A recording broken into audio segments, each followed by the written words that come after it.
నమస్తే మిత్రులారా. జూన్ 19, 2025 నాడు, అంటే ఒక వారం రోజుల క్రితము, మన భారత గృహ మంత్రిత్వ శాఖ మంత్రివర్యులు అమిత్ షా గారు ఒక సీనియర్ రిటైర్డ్ ఐఏఎస్ ఆఫీసర్, ఆయన పేరు అశుతోష్ అగ్నిహోత్రి అనే ఐఏఎస్ ఆఫీసర్ గారు రాసినటువంటి ఒక పుస్తకాన్ని ఢిల్లీలో దాన్ని విడుదల చేస్తూ మాట్లాడినటువంటి మాట దేశవ్యాప్తంగా ఒక మళ్ళీ భాష మీద ఒక చర్చను దారితీసింది చర్చకు. ఆ పుస్తకం పేరు కూడా మై బుంద్ స్వయం ఖుద్ సాగర్ హూ అని. ఈ పుస్తకాన్ని విడుదల చేస్తూ అమిత్ షా గారు కొన్ని స్టేట్మెంట్స్ చేసినారు. ఒక 5-6 స్టేట్మెంట్స్ ఉన్నాయి, చాలా బలమైన స్టేట్మెంట్స్ వాస్తవానికి.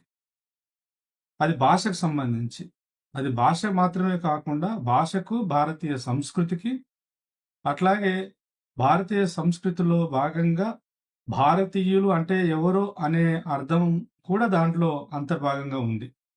ఆ మొత్తం స్పీచ్ యొక్క సారాంశం ఏంటంటే, ప్రధానంగా చాలా పత్రికలు హైలైట్ చేసిన అంశం ఏంటంటే, భారతదేశంలో పుట్టి పెరిగి ఇక్కడ నివసిస్తున్న ప్రజలలో ఎవరైతే ఇంగ్లీష్ను మాట్లాడుతున్నారో వాళ్ళందరూ కూడా అతి తక్కువ కాలంలోనే రాబోయే కాలంలో సిగ్గుపడవలసిన పరిస్థితి ఏర్పడుతుంది అని చెప్పేసి వారు అన్నారు. Who those speaks English they will soon feel ashamed అని ఒక మాట అన్నారు ఆ స్పీచ్లో. అట్లాగే భారతీయ భాష ఈ భాషా యుద్ధంలో గెలుస్తుందని కూడా ఒక మాట అన్నారు. భారతీయ భాష యుద్ధంలో గెలవబోతుంది అని ఒక మాట అన్నారు. తర్వాత ఇంగ్లీష్ భాష అనేది వలసవాద సంస్కృతికి సాంస్కృతికంగా అది గుర్తుగా ఈ దేశంలో మిగిలిపోయింది. కాబట్టి ఇంగ్లీష్ భాషను ఇష్టపడేవారైనా, మాట్లాడే వాళ్ళైనా, దాన్ని ప్రేమించే వాళ్ళైనా కూడా ఎక్కడో ఏదో ఒక రూపంలో వలసవాద బానిస మనస్తత్వాన్ని కలిగి ఉంటారు అని ఆ మాట కూడా వారు అన్నారు. అంటే ఇన్ని రకాల స్టేట్మెంట్స్. ఒకటి, చాలా కాలంగా రెండోసారి కేంద్రంలో బీజేపీ అధికారంలోకి వచ్చిన తర్వాత అందులో చాలా స్పష్టంగా బీజేపీ యాజ్ ఎ పొలిటికల్ పార్టీగా ఈ దేశం యొక్క రాజకీయాలను, దేశ ప్రజల యొక్క జీవన విధానాన్ని బీజేపీ పార్టీ విశ్వసిస్తున్న, బలంగా నమ్ముతున్న ఆచారాలు, సాంప్రదాయాలు, ఆ ఆచార సాంప్రదాయాల ఒరవడిలో భారత సమాజాన్ని కుదించడానికి, లేదా ఆ ఆచార వ్యవహారాల పరిధిలోనే భారత సమాజం, భారతీయులంతా కూడా వాళ్ళ కట్టు బొట్టు, ఆహారపు అలవాట్లు, భాష, ఆహారము, ఎవ్రీథింగ్ కూడా వాళ్ళు అనుకున్న పద్ధతిలో ఉండాలి అనే ఆలోచన బలంగా రాజ్యం యొక్క సహకారం తీసుకొని ముందుకు తీసుకొస్తున్నారు. అందులో ఈ భాషకు సంబంధించినటువంటి చర్చను లేదా వాదాన్ని కూడా బయటకు తీసుకొస్తున్నారు. సరే, అమిత్ షా గారు అంటే చాలా ఇవాళ దేశంలో ఒక పెద్ద నరేంద్ర మోడీ గారి తర్వాత చాలా ప్రధానమైనటువంటి రాజకీయ నాయకుడిగా కూడా గుర్తింపు పొందినటువంటి నాయకుడు ఆయన. ఆయన అన్న తర్వాత మీడియా అంతా ఒక్కసారిగా దీన్ని చాలా పెద్ద ఎత్తున కవరేజ్ కూడా ఇచ్చింది. అయితే ఈ మాట పత్రికలలో వచ్చిన తర్వాత దీని మీద కొంత స్పందించవలసిన అవసరం ఉందేమో. కొన్ని ప్రశ్నలు, విమర్శ కాదు కానీ కొన్ని ప్రశ్నలు, సందేహాలు ఈ వీడియో ద్వారా మేము ముందుకు తీసుకొస్తే నాకంటే బాగా ఆలోచించే వాళ్ళు లేదా భాష పండితులు, లింగ్విస్టిక్స్లో ఎవరైనా ఉంటే సమాజానికి మా ఆలోచనలు ఏమన్నటువంటి తప్పులుంటే సరిదిద్దుతారు అన్నటువంటి ఆశతో కూడా ఈ వీడియో చేస్తున్నాను. ఒకటి ఏమన్నారు, దేశంలో ఇంగ్లీష్ను ఇష్టపడే వాళ్ళు లేదా దాన్ని మాట్లాడుతున్న వాళ్ళు అతి త్వరలోనే సిగ్గుపడవలసిన పరిస్థితి ఏర్పడుతుంది అని అన్నారు. అట్లాగే ఇంగ్లీష్ భాష అనేది ఒక కలోనియల్ భాష, అంటే వలసవాద భాష. ఆ వలసవాద భాష అనేది వలసవాదం యొక్క సంస్కృతి కూడా దాంట్లో అంతర్లీనంగా ఉంటుంది అని చెప్పడం. అంటే ఏంటి, భాషలో తప్పకుండా సంస్కృతి, విలువలు ఉంటాయి. నేను దాన్ని అంగీకరిస్తాను. అయితే అట్లాగే భారతదేశంలో భాషల మధ్య యుద్ధం జరుగుతుంది. ఆ యుద్ధంలో భారతీయ భాష గెలుస్తది అనన్నారు. ఆ మాట భారతీయ భాషలు గెలుస్తాయి అంటే బాగుండునేమో అనిపించింది నాకు. భారతీయ భాష గెలుస్తది అనడంలో భారతదేశానికి ఒకే భాష ఉందా అనేటువంటి ప్రశ్న ఉత్పన్నమైతది. భారత రాజ్యాంగమే గుర్తించినటువంటి భాషలు 22 ఉన్నాయి. ఈ సువిశాలమైన భారతదేశంలో ఎవరికి ఇష్టం ఉన్నా, ఇష్టం లేకపోయినా, చివరికి అమిత్ షా గారికి కూడా ఇష్టం లేకపోయినా, భారతదేశం ఒక సువిశాలమైన భారతదేశం. వారి మాటల్లో చెప్పాలంటే అఖండ భారత్. మరి ఇంత పెద్ద సువిశాలమైన భారతదేశంలో భిన్నత్వం అనేది ఈ దేశానికి ఉన్న ఒక పెట్టని గోడలాగా పనిచేస్తుంది. అదొక వరం. భాషల్లో వైరుధ్యం ఉంది, విభిన్నత ఉంది. సంస్కృతులలో చాలా విభిన్నత ఉంది, వైవిధ్యం ఉంది. భాషలు, సంస్కృతి, జీవన విధానం, ఆహారపు అలవాట్లు, ఆలోచనలు, ఎందుకంటే పెద్ద దేశం కాబట్టి.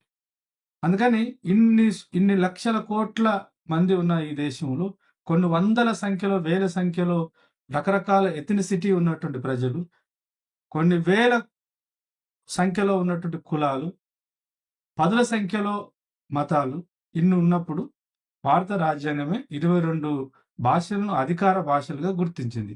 కాబట్టి భారతీయ భాష యుద్ధంలో గెలుస్తుంది అనంటే మరి ఏ భాష అనేటువంటి ప్రశ్న ఉత్పన్నమవుతుంది. భారతీయ భాషలు అనుంటే బహుశా ఇంకొక భిన్నమైనటువంటి ఆస్కారం ఉండేది మనం ఏదైనా చర్చించడానికి. తర్వాత వారు ప్రస్తావించినటువంటి ఈ సందర్భంలో దానికి ప్రతిస్పందనగా రకరకాల స్పందనలు వచ్చినాయి. అది ఇప్పుడు మరి భారతీయ భాష కాకుండా అంటే వారి ఉద్దేశంలో చాలా స్పష్టం. ఎందుకంటే బీజేపీ అధినాయకుడు, వారు చాలా పవర్ఫుల్ నాయకుడు. వాళ్ళ ఎజెండా ఏంటంటే భారతీయ భాష అంటే ఇప్పుడు గతంలో భారతీయ భాష అంటే వేదకాలంలో కావచ్చు, పురాణాల కాలంలో కావచ్చు, ప్రాచీన కాలంలో, ఈవెన్ మధ్యయుగ కాలము, చాలా కాలం వరకు కూడా భారతీయ భాషగా ఒక ఆధిపత్యాన్ని చెలాయించింది సంస్కృతం. ఈ సంస్కృతానికి సంబంధించి కూడా నేను తర్వాత కొంత వివరణ ఇస్తాను. సంస్కృతం ఆధునిక కాలంలో భారతీయ భాష బీజేపీ నాయకులు నమ్ముతున్నదంటే భారతీయ భాష అంటే హిందీ, దేవనగరి లిపి ఉన్నటువంటి సంస్కృతం. ఆ సంస్కృతం యొక్క వారసత్వాన్ని కొనసాగిస్తుంది హిందీ భాషను, భారతీయ భాష అని బహుశా అమిత్ షా గారి యొక్క ప్రధాన ఉద్దేశం అయి ఉంటుంది. కానీ మరి భారతదేశంలో ఈ స్టేట్మెంట్ చూసిన తర్వాత నేను కొంత ఆన్లైన్లో గూగుల్, తర్వాత చాట్ జీపీ సహకారం తీసుకొని అసలు భారతదేశంలో ఉన్నటువంటి ఇన్ని రాష్ట్రాలలో ఏ రాష్ట్రాలలో ఇంగ్లీష్ భాషను ఒక 10% నుంచి పై స్థాయిలో ఇంకా ఎక్కువ మొత్తంలో ఏ రాష్ట్రాల ప్రజలు ఈ ఇంగ్లీష్ భాషను మాట్లాడుతున్నారు, ఎవరిని వీరు టార్గెట్ చేస్తున్నారు, ఏ రాష్ట్ర ప్రజలని, ఏ ప్రజలను వారు ఉద్దేశించి మాట్లాడినారు అనేది కనుక చూడడానికి ప్రయత్నం చేస్తే భారత ప్రభుత్వం సేకరించిన 2011 జనాభా సేకరణ చేస్తున్నప్పుడు జనసేకరణతో పాటు మతము, తర్వాత భాషలకు సంబంధించిన స్టాటిస్టిక్స్ కూడా తీస్తారు. ఆ లెక్కల ప్రకారం చూస్తే అండమాన్ నికోబార్లో 21.9% ప్రజలు ఇంగ్లీష్ మాట్లాడుతున్నారు. అట్లాగే చండీగఢ్లో 41.6% ఉన్నారు. ఢిల్లీలో 31.7% ప్రజలు మాట్లాడుతున్నారు. గోవాలో 41.8% ప్రజలు ఇంగ్లీష్ భాషనే మాట్లాడతారు. తర్వాత కేరళలో 20.2% ఉన్నారు. తమిళనాడులో 18.5% ఉన్నారు. అట్లాగే కర్ణాటకలో 28% ఉన్నారు. పంజాబ్లో 30% ఉన్నారు. తర్వాత మణిపూర్లో 31.6% ఉన్నారు. నాగాలాండ్లో 32% ఉన్నారు. ఒడిశాలో కూడా 17% మంది ఇంగ్లీష్ భాషను మాట్లాడుతున్నారు. అట్లాగే ఏపీలో 13% ఉంది. అప్పటికి తెలంగాణ ఆవిర్భవించలేదు కాబట్టి రమారామి ఇప్పుడు కనుక చూస్తే ఒక 13 నుంచి 18, 20 లోపు ఉండవచ్చు. Because Hyderabad is centre point కాబట్టి. తర్వాత అంటే ఇప్పుడు నేను ప్రస్తావించినటువంటి ఇవన్నీ కూడా ప్రధానంగా ఎక్కడున్నాయి ఇవన్నీ? ఒకవేళ మన భారతదేశం యొక్క భౌగోళిక స్వరూపాన్ని కనుక పరిశీలిస్తే ఒకటి నార్త్ ఈస్ట్ స్టేట్స్ ఉన్నాయి. 7 సిస్టర్స్ అంటాం. ఆ రాష్ట్రాలు. ఆ తర్వాత నీకు పై భాగంలో ఉన్నటువంటి ఢిల్లీ, కింద ఉన్నటువంటి గోవా, కేరళ అంటే south India, north east states, eastern states ఉన్నాయి. మరి హిందీ భాషను పెద్దగా నేర్చుకొని లేదా హిందీ భాష యొక్క ప్రభావానికి లోను కాకుండా ఉన్న రాష్ట్రాలు ఏమున్నాయి భారతదేశంలో అంటే కేవలం 2% మాత్రమే ఇంగ్లీషును ఆదరిస్తున్న ప్రజలున్న రాష్ట్రాలు బీహార్ అండ్ ఛత్తీస్గఢ్. అట్లాగే యూపీలో కేవలం 6.4% ఉన్నారు. మధ్యప్రదేశ్లో 4% మాట్లాడుతున్నారు. రాజస్థాన్లో 4.6. అంటే చాలా క్లియర్గా అర్థమైపోతుంది మనకు భారతదేశాన్ని అంటే అంటే కొంత సౌలభ్యం కోసం నేను ఈ విభజన చేసి మాట్లాడుతున్నాను. ఉత్తర భారతదేశంలో ముఖ్యంగా మధ్య భారతదేశం అంటారు చరిత్రకారులు. దాన్ని ఆర్యవర్తనం అని కూడా అంటారు. అంటే నీకు బీహారు, ఉత్తరప్రదేశ్, మధ్యప్రదేశ్, రాజస్థాన్ ఇది. Some part of the Gujarat కూడా, మహారాష్ట్ర, పంజాబ్, గోవా, ఢిల్లీ, సౌత్ ఇండియాలో ఉన్నటువంటి కర్ణాటక, కేరళ, అట్లాగే తమిళనాడు, పాండిచ్చేరి, ఇవన్నీ కూడా, అట్లాగే north east states, west Bengal కూడా ఇంగ్లీష్ భాషతో కొంత దగ్గర సంబంధం ఉంది. అంటే మొత్తంగా ఈ చర్చలో అంటే వీరి స్టేట్మెంట్ ఇక్కడ అప్లై చేసి చూస్తే భారతదేశంలో ఉన్నటువంటి ఉత్తరప్రదేశ్, బీహారు, తర్వాత రాజస్థాన్, మధ్యప్రదేశ్ ఇట్లాంటి స్టేట్లలో ఇంగ్లీష్ భాషను ఆ ప్రజలు ఇంకా ఎక్కువ మొత్తంలో అడాప్ట్ చేసుకోలేదు. వాళ్ళు ప్రధానంగా అంటే వ్యవహారిక భాషగా కావచ్చు, లేదా సాహితీ భాషగా కావచ్చు, even medium of instruction point of view చూసినా కూడా అక్కడ హిందీ ప్రధానంగా భాష ఉన్నమాట వాస్తవం. కాబట్టి ఈ మధ్యప్రదేశ్, రాజస్థాన్, బీహారు, తర్వాత ఉత్తరప్రదేశ్ రాష్ట్రాలు తప్పించి భారతదేశంలో సంఖ్యాపరంగా చూసుకున్నప్పుడు ఇతర రాష్ట్రాలే ఎక్కువ సంఖ్యలో ఉన్నారు. దాదాపు ఇక్కడనే అదే లెక్క ప్రకారం చూస్తే మొత్తంగా మన దగ్గర 12 నుంచి 15 కోట్ల మంది ఇంగ్లీష్ భాషను అఫీషియల్గా మాట్లాడుతున్న వాళ్ళు ఉన్నట్టు భారత ప్రభుత్వం తీసిన లెక్కల ప్రకారమే తెలుస్తుంది. అంటే ఒక రకంగా ఇప్పుడు మరి గౌరవ అమిత్ షా గారు ఎవరిని ఉద్దేశించి అంటున్నారు? ఆంధ్రప్రదేశ్, తమిళనాడు, కేరళ, కర్ణాటక, గోవా, ఈ మొత్తం నార్త్ ఈస్ట్ స్టేట్స్ ఉన్నాయి. అంటే నాగాలాండ్ కావచ్చు, మిజోరాం కావచ్చు, త్రిపుర కావచ్చు, సిక్కిం కావచ్చు, అరుణాచల్ ప్రదేశ్ కావచ్చు, ఇవన్నీ. అంటే ఆ మొత్తము 7 రాష్ట్రాలు, కింద ఉన్నటువంటి ఈ 4 రాష్ట్రాలు, పై భాగంలో ఉన్నటువంటి ఈస్టర్న్ పార్ట్లో ఉన్నటువంటి అన్ని రాష్ట్రాలన్నీ కూడా సిగ్గుపడాలా. తర్వాత ఇప్పుడు ఇది ఒక అంటే స్టాటిస్టికల్ ఎవిడెన్సెస్ మేము ముందు పెట్టినాను. తర్వాత ఇంకొక పెద్ద స్టేట్మెంట్ ఏమన్నారంటే భాషా యుద్ధంలో భారత భాష గెలుస్తుంది అని అన్నాడు, గెలవబోతుంది అన్నాడు. మరి భారతీయ భాష ఏమిటి అంటే ఇప్పుడు తమిళనాడు ప్రజలు తమిళ్ మాట్లాడతారు, వాళ్ళు భారతీయులు కాదా? ఉదాహరణకి ఇప్పుడు నేను మీతోని నా అభిప్రాయాలు పంచుకోవడానికి నేను తెలుగు మాధ్యమాన్ని వాడుతున్నా, తెలుగు భాషలో మాట్లాడుతున్నా. మరి తెలుగు భారతీయ భాష కాదా? కేరళ, అట్లాగే కర్ణాటక కన్నడ మాట్లాడతారు. అట్లాగే ఇప్పుడు నీకు పైకి వెళ్తే నార్త్ ఈస్ట్ స్టేట్స్లో అంతా కూడా మ్యాక్సిమం ఇంగ్లీష్ మాట్లాడతారు. బట్ అక్కడ ఉన్నటువంటి ఆదివాసీ ప్రజలు వాళ్ళ రోజువారీ జీవన విధానంలో ఇంగ్లీష్తో పాటు వాళ్ళ తెగల భాషలు కూడా మాట్లాడతారు. బెంగాల్ మాట్లాడతారు, పశ్చిమ బెంగాల్లో, గుజరాత్లో గుజరాతీ మాట్లాడతారు. ఏ రాష్ట్రానికి ఆ రాష్ట్రానికి ప్రత్యేకమైన భాష ఉంది, అది కూడా భారతీయ భాషనే. రాజ్యాంగమే నేను ఇందాక చెప్పినట్టు 22 భాషలను అఫీషియల్గా గుర్తించినప్పుడు మరి భారతీయ భాష అంటే ఏమిటి?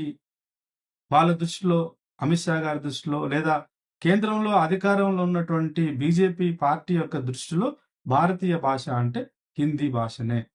బహుశా అందుకే చాలా ఎన్ఈపీ 2020 అంటే నేషనల్ ఎడ్యుకేషన్ పాలసీ 2020 వచ్చిన తర్వాత మాతృభాషలో పిల్లలకి విద్యాబుద్ధులు ప్రాథమిక దశలో నేర్పాలనేటువంటి ఒక నిర్ణయం తీసుకున్నారు. దాని మీద చాలా చర్చ జరుగుతుంది. కొంతమంది దాన్ని సమర్థిస్తున్న వాళ్ళు ఉన్నారు, కొంతమంది దాన్ని వ్యతిరేకిస్తున్న వాళ్ళు ఉన్నారు. మధ్య మార్గంగా వాళ్ళ మదర్ టంగ్లోనే విద్యను నేర్పుతూ అదనంగా హిందీని ఒక నేషనల్ లాంగ్వేజ్గా ప్రొజెక్ట్ చేసి హిందీ కంపల్సరీ చేయాలని అంటున్నారు. తర్వాత అంతర్జాతీయ స్థాయిలో అన్నిటినీ కమ్యూనికేట్ చేయగలిగే, కలపగలిగే ఒక భాష ఇంగ్లీష్ కాబట్టి అవసరం అనుకుంటే దాన్ని కూడా ప్రాధాన్యత ఇవ్వాలని భాషా శాస్త్రవేత్తలు, ఈ విద్యావేత్తలు మాట్లాడుతున్నారు. అదొక సెపరేట్ డిబేట్. దానిలో నేను వెళ్ళదలుచుకోలేదు ఇప్పుడు గాని.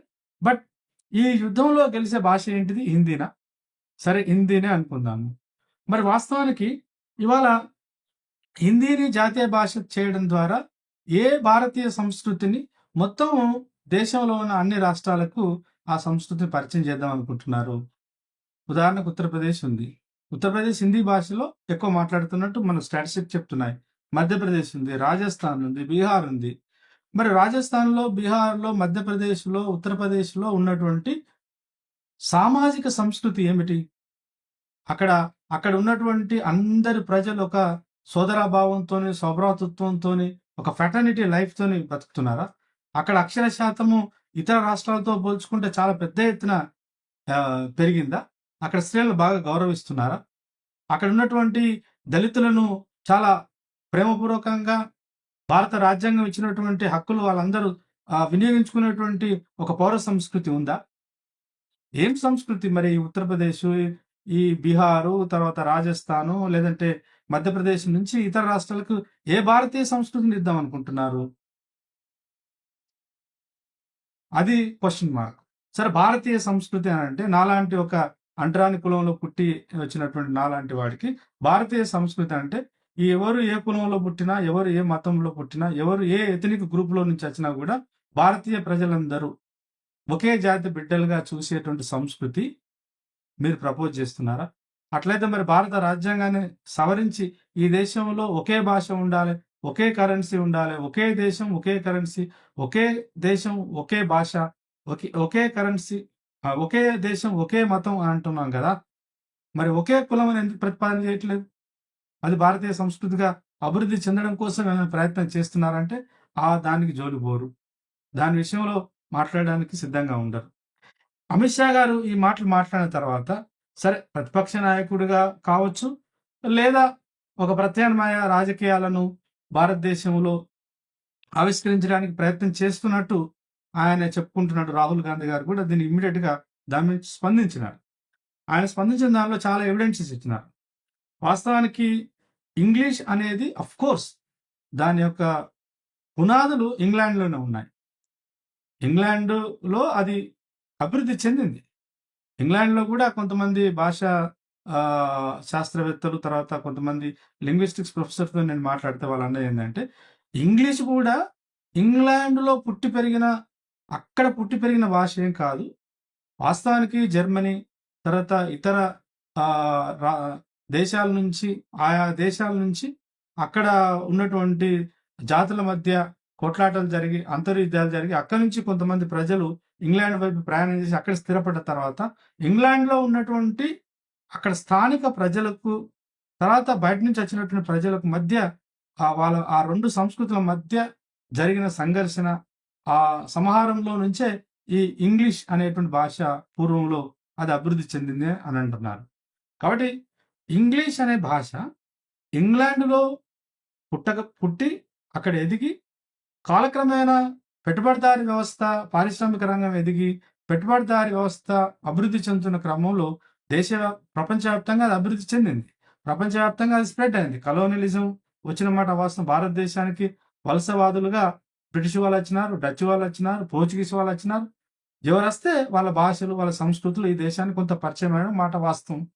తప్పకుండా ఇంగ్లీషు అనేది ఇంగ్లాండ్ వాళ్ళ భాష కాబట్టి, ఆ ఇంగ్లాండ్ వాళ్ళు ఈ దేశాన్ని ఆక్రమించి ఇక్కడ వలసలు స్థాపించి ఈ దేశం యొక్క సంస్కృతిని ధ్వంసం చేసినారు కాబట్టి, ఈ దేశం యొక్క ఆర్థిక వ్యవస్థను దోపిడీ చేసినారు కాబట్టి, ఈ దేశం యొక్క స్థానిక రాజకీయ సంస్కృతిని కూడా వాళ్ళు ఇక్కడ డిస్టర్బ్ చేసినారు కాబట్టి, అవన్నీ వలసవాద లక్షణాలు. దాని యొక్క వలసవాదానికి ఉండేటువంటి అన్ని అవలక్షణాలు ఇంగ్లాండ్ వలసవాదానికి కూడా ఉన్నాయి. దాన్ని ఎవరు కాదనలేరు. కానీ మరి నేను ఒక మాట చెప్పదలుచుకున్నా. బహుశా ఈ మాట అంటే కొంతమందికి బాగా నచ్చకపోవచ్చు. వాళ్ళు నా మీద కోపం కూడా రావచ్చు. ఏందనంటే, చరిత్ర రచనలో భారతదేశ మానవ పరిణామ క్రమాన్ని డాక్యుమెంట్ చేసే క్రమంలో మనకిష్టం ఉన్నా, ఇష్టం లేకపోయినా జాతీయవాద దృక్పథంతో చరిత్ర రాసిన వాళ్ళున్నారు. మార్క్సిస్టు ప్రభావం గురై రాసిన వాళ్ళు మార్క్సిస్ట్ చరిత్రకారులున్నారు.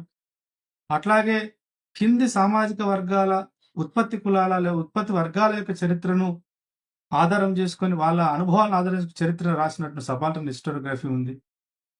ఈ మధ్య కాలంలో చాలా స్పీడ్‌గా ఎదిగొస్తున్నటువంటి దళిత బహుజన హిస్టోరియోగ్రఫీ ఉంది.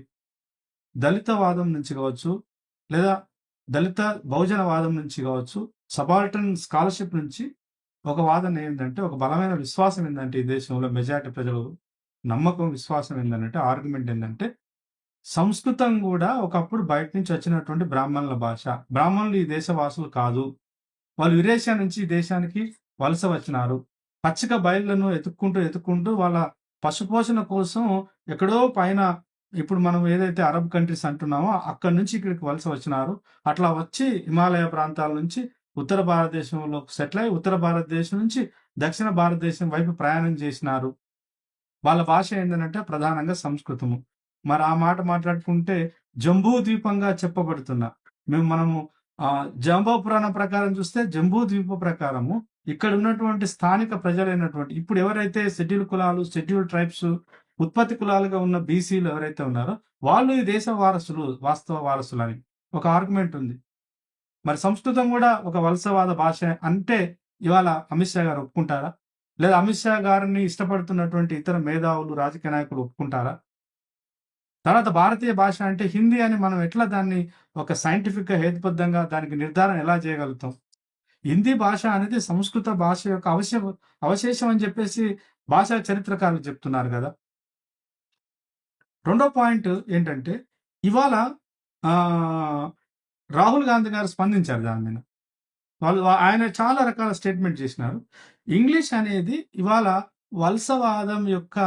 వలసవాద సంస్కృతినే మూటగట్టుకొని ఉన్న భాష ఏం కాదు. ఇంగ్లీష్ భాష వలసవాద పాలకుల యొక్క దేశానికి సంబంధించిందైనా ఆ వలసవాద రాజ్యంలోనే చాలా లిబరల్ థియరీ వచ్చింది. ఉదారవాద రాజకీయ తత్వశాస్త్రం అంతా కూడా పాశ్చాత్య నాగరికతలో అభివృద్ధి చెందింది.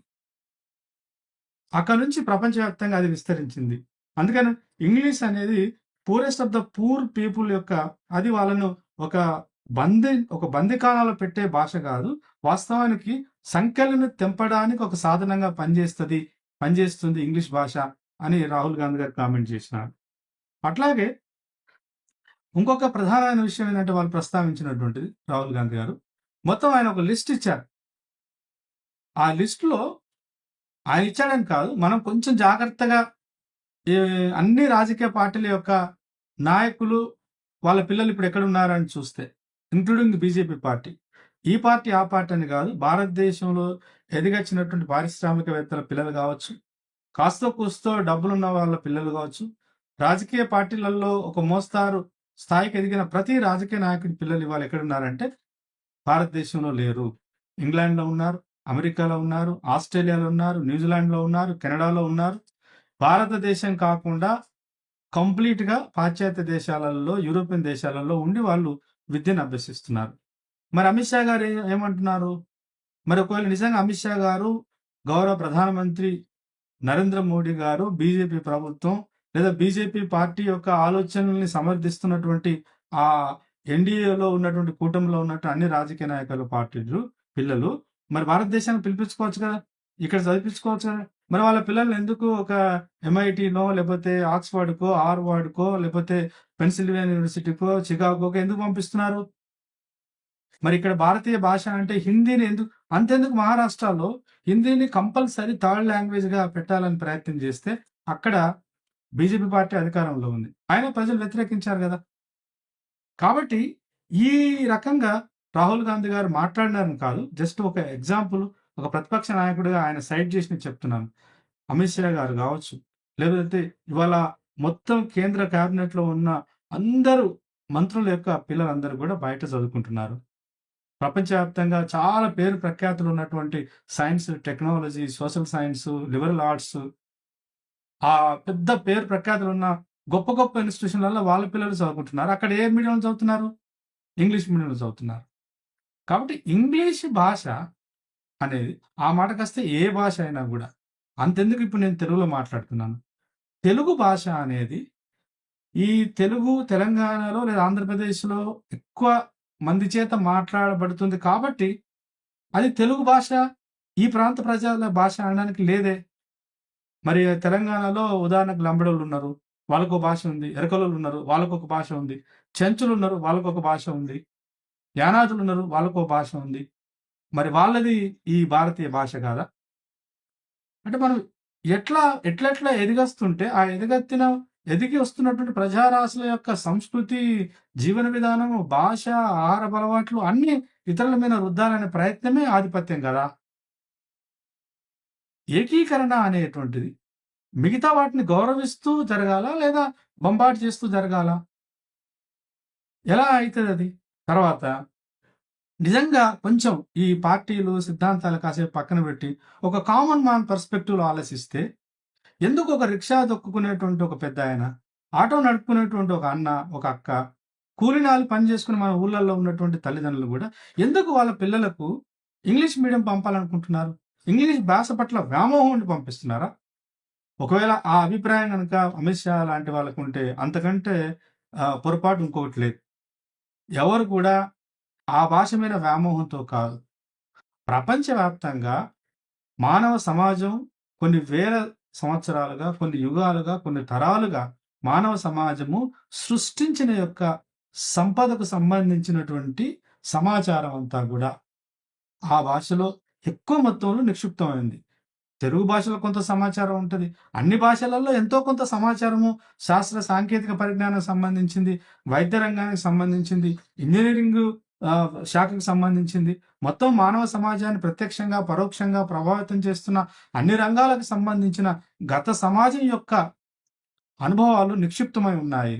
డాక్యుమెంట్ చేయబడి ఉన్నాయి. కానీ ప్రపంచంలో ఉన్నటువంటి కొన్ని వందల వేల భాషలలో ఎక్కువ సమాచారం ఇంగ్లీష్‌లో నిక్షిప్తమై ఉంది. దాంట్లో ఎక్కువ సమాచారం ఉంది. అందుకనే English it has emerged as a global language. English అనేది ప్రపంచవ్యాప్తంగా ఉన్న ప్రజలను కలపడానికి ఒక సాధనంగా, ఒక ఇన్‌స్ట్రుమెంట్‌గా అది పనిచేస్తున్నది. మనకిష్టం ఉన్నా, ఇష్టం లేకపోయినా అది సత్యం. ఇక్కడ ఒక డిబేట్ తీసుకురావచ్చు. చైనా గాని, జపాన్ గాని వాళ్ళు ఇంగ్లీష్‌లో, జర్మనీ వాళ్ళు కూడా వాళ్ళ వాళ్ళ భాషల్లో జర్మనీ ఒక జాతి, చైనా ఒక జాతి, లేకపోతే ఇంకో జాతి అని వాళ్ళు ప్రొజెక్ట్ చేస్తున్నారు. కానీ చైనాలో, జపాన్‌లో, జర్మనీలో ఆ మాటకొస్తే ఈ భూప్రపంచంలో ఏదైతే మేమంతా ఒకటి అన్న దగ్గర అంతర్గతంగా అనేక పొరలుగా అనేక యూనో సమస్యలున్నాయి ఆడ. కాబట్టి ఇంగ్లీషు ఒక గ్లోబల్ లాంగ్వేజ్‌గా ఎమర్జ్ అయింది గదా! మరి గ్లోబలైజేషన్‌ని ఆహ్వానిస్తారు. అమెరికాకెళ్ళి మీరిక్కడ మా కంపెనీలు పెట్టండి అని అంటారు. ఇంగ్లాండ్‌కెళ్ళి ఆ కంపెనీని అంత ప్రపంచవ్యాప్తంగా ఉన్న నాలెడ్జ్ భారతదేశానికి తీసుకొస్తా అంటున్నారు. సంతోషం. మరి మొత్తం ప్రపంచవ్యాప్తంగా ఉన్నటువంటి ఇప్పటిదాకా మానవ సమాజానికి అందుబాటులో ఉన్న ప్రతి సమాచారాన్ని హిందీలోకి ట్రాన్స్‌లేట్ చేస్తారా? హిందీలోకి ట్రాన్స్‌లేట్ చేసి ఆ మాట మాట్లాడండి. తర్వాత హిందీలోకి ట్రాన్స్‌లేట్ చేసిన తర్వాత హిందీ ఇప్పుడు ఈ స్టాటిస్టిక్స్ ప్రకారం చూసుకుంటే ఇంకా ఇంకో 2, 300 సంవత్సరాల కాలం అయినా గూడా నీకు నార్త్ ఈస్ట్ స్టేట్స్ గాని, ఇక్కడ సదరన్ పార్ట్ గాని, అట్లాగే eastern part of the India గాని హిందీని ఒక మొత్తం భారతీయ భాషగా మామూలుగా అందరూ మాట్లాడుకునే భాషగా అభివృద్ధి చెందించాలంటే చాలా సంవత్సరాల కాలం పడతది. మరి అప్పటిదాకా ఈ ప్రాంత ప్రజలు చదువుకోవద్దా? వీళ్ళు వీళ్ళ యొక్క జ్ఞానం అనేది అభివృద్ధి చెందద్దా? ఎలాంటి స్టేట్మెంట్స్, ఎలాంటి రాజకీయ రాజకీయాలు మాట్లాడుతున్నారు దేశ నాయకులు బహుశా మీకు ఇప్పటికే అర్థమై ఉంటది. గ్లోబల్ లాంగ్వేజ్‌గా ఎదిగింది. ఆ గ్లోబల్ లాంగ్వేజ్‌లో ఇప్పుడు ప్రతి ఒక పెద్దాయన మొన్న ఇక్కడ మాట్లాడుతున్నట్టుండు. ఇవాళ దేశంలో అంటే నాలెడ్జ్ అనేది ఎంత స్పీడ్‌గా ట్రాన్స్‌ఫార్మ్ అయితుందనంటే ఒకప్పుడు ఒక ఏదైనా ఒక చిన్న వస్తువు కనుక్కుంటే, ఆ వస్తువుకు ప్రత్యామ్నాయంగా ఇంకో వస్తువుని కనిపెట్టడానికి ఒక 4, 5 సంవత్సరాల కాలం పట్టేది. ఇప్పుడు 75 రోజులకు కొత్త టెక్నాలజీ వస్తుంది. ఇవాళ ఒక వెర్షన్ వస్తే, ఆ వెర్షన్‌కి మళ్ళీ ఇంకో అంతకంటే మెరుగైన వెర్షను 75 రోజులలోనే వచ్చేస్తుందట ప్రపంచవ్యాప్తంగా ఆన్ అన్ యావరేజ్. అంటే 75 రోజులలో కొత్త జ్ఞానము, కొత్త ఆవిష్కరణ, కొత్త ఆలోచన ఆవిర్భవించి అది ప్రపంచవ్యాప్తంగా పరివ్యాప్తం చెందుతుంది. ఇంత స్పీడ్‌గా పోతున్నప్పుడు ఈ మొత్తం అది జర్మనీ కావచ్చు, ఫ్రాన్స్ కావచ్చు, ఇంకొకడ కావచ్చు ఎక్కడైనా మళ్ళీ అందరిని కనెక్ట్ చేయగలిగేటువంటి పాసిబిలిటీ, ఫీజిబిలిటీ ఉన్న ఒక సాధనం ఏదైతే ఉందో, అనుసంధానం చేసే సాధనం ఏదైతే ఉందో భాష పరంగా అది ఇంగ్లీషే. ఇట్లా మాట్లాడినంత మాత్రాన ఇంగ్లీష్ మీద వ్యామోహం ఉన్నట్టు కాదు. వాస్తవాన్ని గ్రహించడం కోసం మనం కొంతనన్నా వాస్తవాలు గ్రహించాలి గదా! మరి గ్లోబల్ లాంగ్వేజ్ అయింది సైన్స్, టెక్నాలజీ, విద్యా రంగంలో, వైద్య రంగంలో, కన్‌స్ట్రక్షన్ రంగంలో, తర్వాత ఈవెన్ ఇప్పుడు ఏఐ వచ్చింది. Artificial intelligence. Artificial intelligence program ఎలా రాస్తారు అమిత్ షా గారు? హిందీలో రాస్తారా? లేదా మీరు పుట్టి పెరిగిన గుజరాత్‌లో రాస్తారా? కాబట్టి ఒక ఏదైనా ఒక ప్రపోజల్ పెడుతున్నప్పుడు అసలు డైలెక్టిక్స్‌కే ప్రాధాన్యత లేదు మీ దగ్గర. అసలు ఒక భావ భావజాలాన్ని కూడా సమాజంలో పరివ్యాప్తం చేయడానికి ఒక డెమోక్రటిక్ స్పేసే లేదు. ఇప్పుడు దేశానికి ఒక పెద్ద నాయకుడిగా నిలబడి, ఇంగ్లీష్ మాట్లాడే వాళ్ళందరూ బానిసలు అనడం ఎంతవరకు సమంజసం? ఆ మాటకొస్తే ఒకవేళ అదే మాట మీరు నిజంగా విశ్వసిస్తే, మరి మీ మంత్రివర్గంలో ఉన్నటువంటి అనేక మంది మంత్రివర్గ యొక్క కొడుకులు, బిడ్డలందరూ గూడా మరి బానిసలా? ఇంగ్లాండ్‌కి బానిసలా? అమెరికాకి బానిసలా? కాదే. ఎక్కడ పోయినా ఈ దేశంలో పుట్టినవాడు మళ్ళీ ఎవరు మీరు అనంటే ఐ యామ్ ఎన్ ఇండియన్ అనే సగర్వంగా చెప్పుకుంటారు. మరి ఈ బానిసత్వం అనేటువంటి మా పాదం ఎంతవరకు కరెక్ట్? తర్వాత సిగ్గుపడతారు. ఎవరు సిగ్గుపడతారు? మీరు సిగ్గుపడాలి. అంటే మీరని ఎందుకు అంటున్నానంటే, గతంలో కొన్ని వేల సంవత్సరాలు సంస్కృతాన్ని కేవలము కొన్ని సామాజిక వర్గాలకే దాన్ని పరిమితం చేసినారు. అందుకు గతకాలపు ఆధిపత్యానికి, గతకాలం యొక్క సంస్కృతిని మెడలేసుకొని తిరుగుతున్న మీలాంటి వాళ్ళు సమాజానికి సిగ్గుతో క్షమాపణ కోరాలి. వేదాలు, వేదంగాలు, పురాణాలు, ఇతిహాసాలు, రామాయణం, మహాభారతం, భగవద్గీత అన్ని ఏ భాషలో రాసినారు? సంస్కృతంలో రాసినారు. మరి సంస్కృతాన్ని మరి ఈ దేశవాసులను బీసీలకు పంచారా? దళితులకు పంచారా? ఆదివాసులకు పంచారా? స్త్రీలను చదువుకొనిచ్చినారా? లేదే. మళ్ళీ అంటే సమాచారం అంతా ఒక దగ్గర నిక్షిప్తమై ఉంటది. ఆ సమాచారం అందరికి పోకుండా జాగ్రత్త పడతారు. బహుశా మీ ఉద్దేశం, మీలాంటి వాళ్ళ ఉద్దేశం ఏంటంటే, సరే ఇంగ్లీష్‌ని బ్యాన్ చేద్దాం ఫైన్.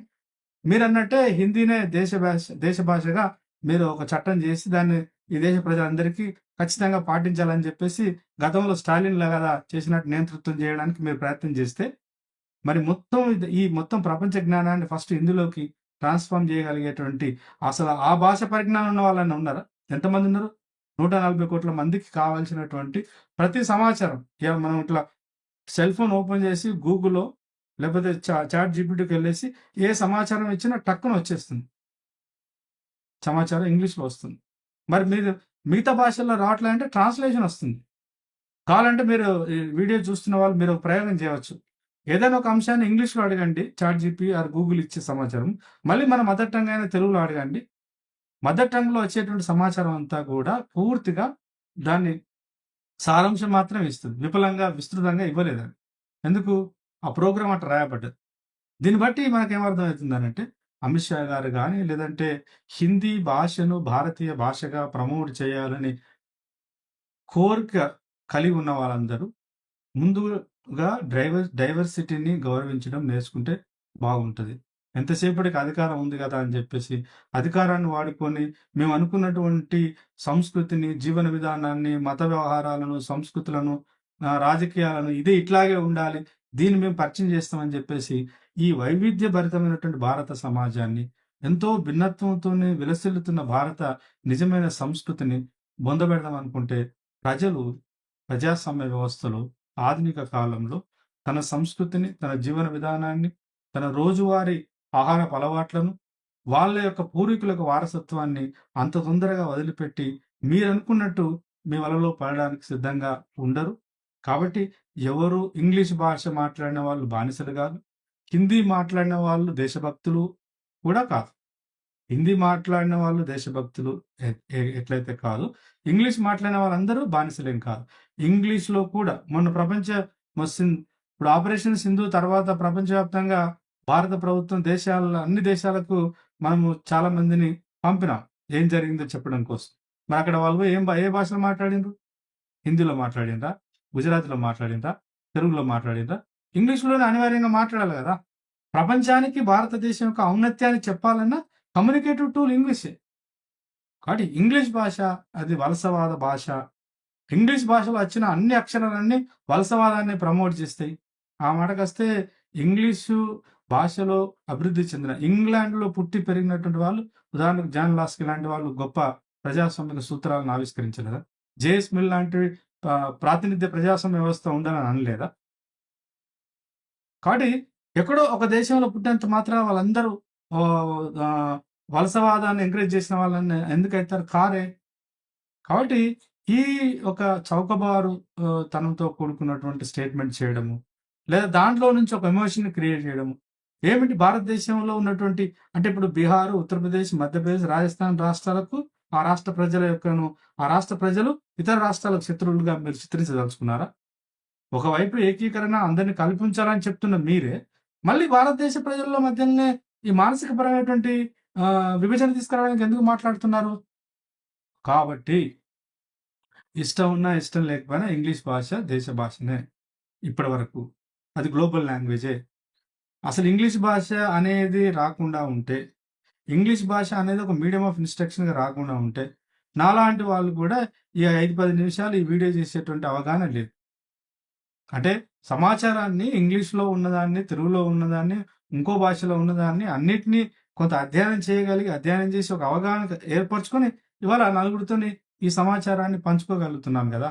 కాబట్టి ఈ ఈ రకమైనటువంటి వాదనలు, ఈ రకమైనటువంటి రాజకీయ ప్రతిపాదనలు ఎందుకొస్తున్నాయో ఈ దేశంలో ఉన్నటువంటి బుద్ధిజీవులు అట్లాగే ముఖ్యంగా అణగారిన సామాజిక వర్గాల నుంచి విద్యా వ్యవస్థలోకి అడుగిడుతున్నటువంటి ఆదివాసులు, దళితులు, తర్వాత బహుజనులు, ఇతర సబ్బండ అణగారిన ప్రజారాశులంతా కూడా ఈ అమిత్ షా లాంటి వారి యొక్క స్టేట్మెంట్స్ జాగ్రత్తగా గమనించి దాని మీద స్పందించవలసిన అవసరం ఉంది. దాన్ని వ్యతిరేకించవలసిన అవసరం ఉంది.